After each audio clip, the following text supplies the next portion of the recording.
Мито може и да е бекрија, а може и да е девијантна појава во општеството која ги заобиколува законите, па преку нудење на одредена сума пари на функционери се завршуваат против услуги кои некогаш се наоѓаат од темната страна на правото.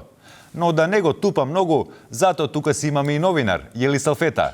Така ли е, Салфетке? Така е, студио имено Македонија, за да се справи со митото и корупцијата кои што владеат во државава, мораше да изнајде некаков начин за тоа.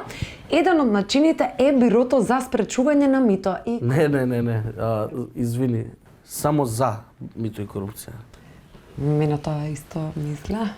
Види се, сите го памтиме, оној дебакл, да не речем, или оној епик фейл на Бирото што се залагаше против митото и корупцијата. Па си рековме, зашто да бидеме негативни, бе? Зашто да не идеме малце позитивно? Зашто мора да е против? И затоа решивме да го отвориме овој шалтер за мито и корупција.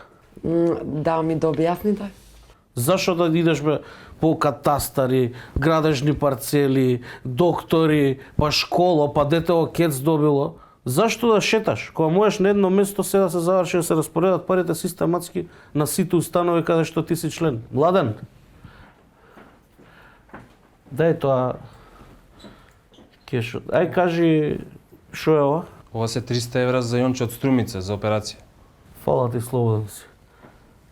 Виде сега. Видовте кад земавте мито? Не земав јас. Зема државата. Добро е што имате систем за тоа. Дури ова онлайн можеш да го направиш. Сега работиме и на онлайн апликација. Блазесим на граѓаните со вас и со вашиот бизнес. Амин.